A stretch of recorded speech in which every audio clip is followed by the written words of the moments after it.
कभी कभी हम किसी जगह जाते हैं और वहाँ पहुँचने के बाद ऐसा लगता है कि काश हम कभी यहाँ आए ही ना होते। लेकिन आज मैं आपको जिन लोगों की कहानी सुनाने वाली हूँ, उन्हें जब ये फील हुआ कि यहाँ नहीं आना चाहिए था, तब तक बहुत देर हो चुकी थी। ये कहानी है मुंबई में रहने वाले 6 दोस्तों की। ध्रुव, अनिकेत, विशाल, कार्तिक, दृष्टि और आंचल। कार्तिक और आंचल एक दूसरे को डेट कर रहे थे और विशाल और दृष्टि भी एक रिलेशनशिप में थे।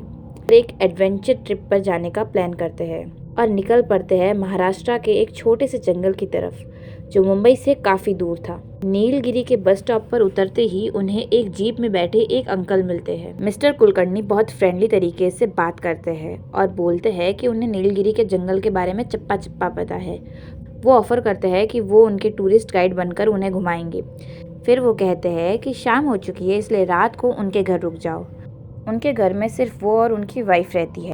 घर पहुंचते ही उनकी मुलाकात होती है मिसेस कविता कुलकर्णी से, जो व्हीलचेयर पर बैठी होती है। वो भी नॉर्मल बिहेव करती है। सब लोग बैठकर बातें करते हैं, डिनर करते हैं और फिर अपने अपने रूम में सो जाते हैं। अगली सुबह मिस्टर कुलकर्णी और सब दोस्त निकल जाते हैं नीलगिरी की सबसे हॉन्टेड जगह देखने। वहाँ उन्हें कुछ अजीब और स्कैरी चीज़ें दिखाई देती है। तभी आंचल की नज़र एक पुराने और सुंदर एंशिएंट बॉक्स पर पड़ती है। आंचल को वो बॉक्स इतना पसंद आता है कि वो उसे अपने साथ ले जाने की जिद करती है। सब मना करते हैं, लेकिन आंचल किसी की नहीं सुनती और चुपचाप बिना किसी को बताए वो बॉक्स अपने बैग में रख लेती है। फिर शाम होते ही सब वापस घर लौट जाते हैं और रात को सब डिनर करके सोने चले जाते हैं। रात के 2-3 बजे के आसपास आंचल को किसी के चिल्लाने की आवाज़ सुनाई देती है। वो एकदम से उठ जाती है। जब वो खिड़की से बाहर देखती है तो उसे एक शैडो दिखाई देती है। आंचल डर के मारे जोर से चिल्लाती है और कार्तिक को जगाती है। कार्तिक उठता है और आंचल को डरा हुआ देख उसे पानी पिलाता है और शांत करता है। आंचल बताती है कि उसने विंडो के बाहर एक शैडो देखा। कार्तिक खिड़की के पास जाकर देखता है, लेकिन वहाँ कुछ भी नहीं होता। वो कहता है कि शायद आंचल को कोई बुरा सपना आया होगा और फिर उसे वापस सुला देता है। अगली सुबह सब तैयार होकर एक जगह जमा होते हैं, लेकिन विशाल और दृष्टि कहीं नहीं मिलते। सब लोग उन्हें ढूंढते हैं, लेकिन कोई पता नहीं चलता। कॉल करने की भी कोशिश करते हैं, पर नेटवर्क नहीं होता। उनका सामान भी रूम में नहीं होता। मिस्टर कुलकर्णी कहते हैं कि शायद वो दोनों अकेले टाइम स्पेंड करने के लिए गए होंगे। अनिकेत बोलता है कि अगर ऐसा था तो कम से कम किसी को बता कर तो जाते। मिस्टर कुलकर्णी कहते हैं कि शायद सब सो रहे थे, इसलिए नहीं बता पाए होंगे। ध्रुव भी बोल देता है कि हाँ, हो सकता है। वैसे भी विशाल कहाँ कुछ भी बताकर करता है। चलो हम सब घूमने चलते हैं। और बचे हुए 4 दोस्त मिस्टर कुलकर्णी के साथ निकल जाते हैं। रात को वापस आकर सब डिनर करके अपने अपने रूम में चले जाते हैं। थोड़ी देर बाद ध्रुव को बहुत तेज प्यास लगती है। वो पानी पीने नीचे आता है। फिर वो घर से बाहर निकलकर थोड़ा टहलने लग जाता है। तब उसकी नज़र घर के पेट डॉग पर पड़ती है, जो किसी इंसान का सर खा रहा होता है। ध्रुव ये देखकर जोर से चिल्लाने लगता है। उसकी आवाज़ सुनकर जब सब लोग नीचे आ जाते हैं, तब वहाँ ना कोई कुत्ता होता है और ना किसी का सर। ध्रुव सबसे रिक्वेस्ट करता है कि उसकी बात पर भरोसा करे, लेकिन कोई नहीं मानता। तब मिस्टर कुलकर्णी कहते हैं कि ये जंगल है और यहाँ हजारों जानवर होते हैं। शायद ध्रुव को कोई गलतफहमी हुई है। सबको समझा कर वो सबको वापस रूम में भेज देते हैं।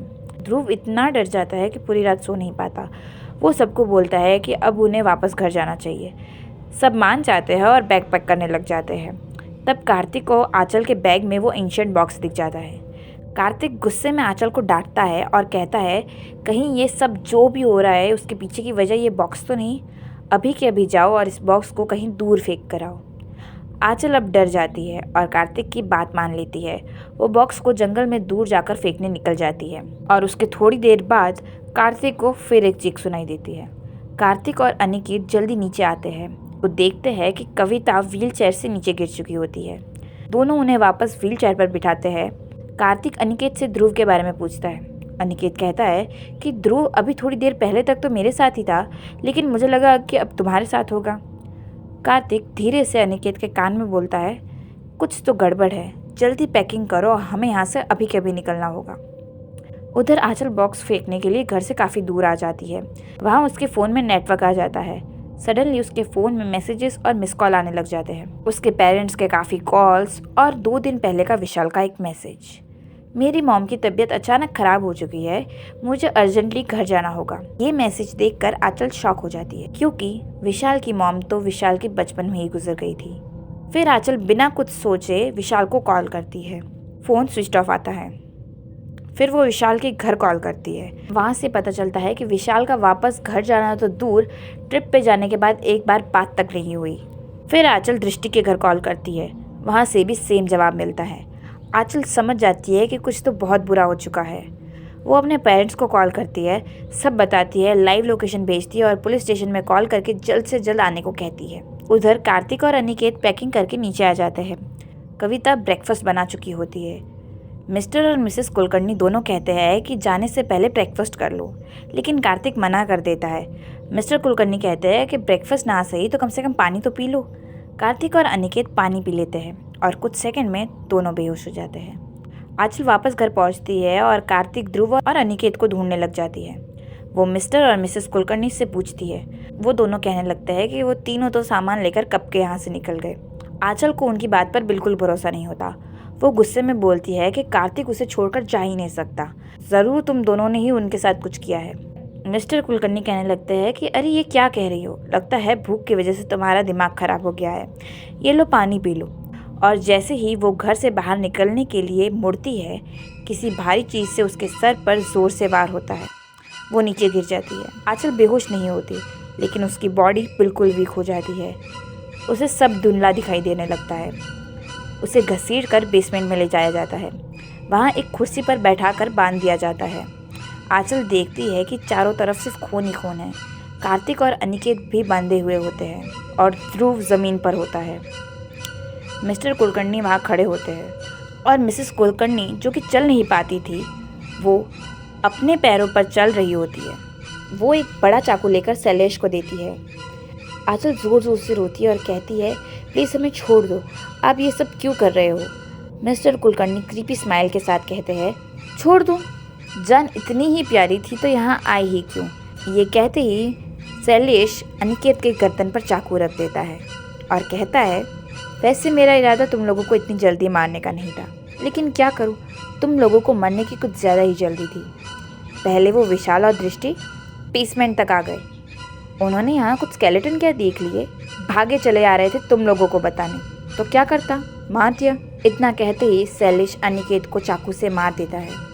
आंचल चिल्लाती है, रिक्वेस्ट करती है, लेकिन मिस्टर कुलकर्णी नहीं रुकते और अब वो कार्तिक के गले पर चाकू रखकर कहते हैं, और ये ध्रुव मेरी वाइफ को बिना व्हीलचेयर के क्या चलते देख लिया, हमसे आके सवाल जवाब करने लगा और धमकी देने लगा कि हमारी सच्चाई सबको बता देगा, तो फिर बस मार दिया मैंने। इतना कहते ही वो कार्तिक को भी मार देते हैं। फिर वो आंचल की तरफ बढ़ते हैं। फिर शैलेश चाकू आंचल के गले पर रखकर कहता है, और तुमने तो अब सब जान लिया, तुम्हें तो मैं बिल्कुल नहीं छोड़ सकता। ये सुनते ही आंचल अपनी आंखें बंद कर देती है। तभी एक गोली चलने की आवाज़ आती है। गोली सीधा मिस्टर कुलकर्णी के कंधे पर लगती है। तब आंचल आंखें खोलती है और देखती है कि पुलिस इंस्पेक्टर और पुलिस की पूरी टीम बेसमेंट में एंट्री कर चुके हैं। दोनों साइको कपल को पकड़ लिया जाता है।